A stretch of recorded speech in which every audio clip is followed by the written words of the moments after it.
যে সময় ক্ষেপণ না করে অনতি বিলম্বে ডিসেম্বরের মধ্যে জাতীয় সংসদ নির্বাচন দিতেই হবে।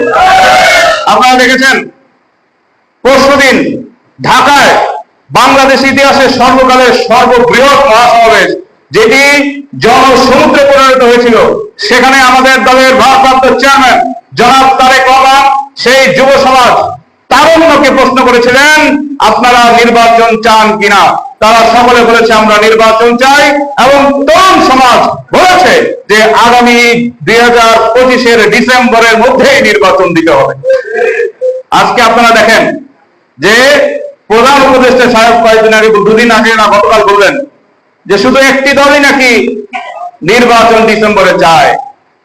গত মার্চ মাসে একটি রিপোর্ট প্রকাশিত হয়েছে যে আমাদের দলের সাথে যারা গত 15 বছর আন্দোলন সংগ্রামে ছিল, বিভিন্ন জোটে ছিল, 52টা দল এই ডিসেম্বরের মধ্যে নির্বাচন চায়। গতকাল অনেকে বলে এসেছে শুধু 2টা দল চায় না, যাদের কোনো রেজিস্ট্রেশন নাই,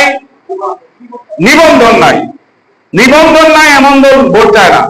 কিন্তু জনগণ ঠিকই ভোট চায়, কারণ জনগণ জানে যে একমাত্র বাংলাদেশ জাতীয়তাবাদী দলের হাতে এদেশের নিরাপত্তা, এদেশের উন্নয়ন, অগ্রগতি একমাত্র বিএনপি পারে এদেশের মানুষের কল্যাণ করতে।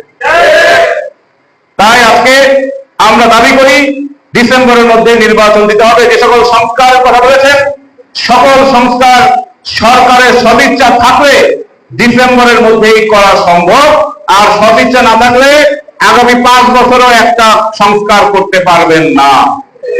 যদি ক্ষমতার দীর্ঘদিন থাকতে চান তাহলে কিন্তু আমরা 10 মাসে সংস্কার পাই নাই, আগামী 5 বছরেও কিন্তু কোনো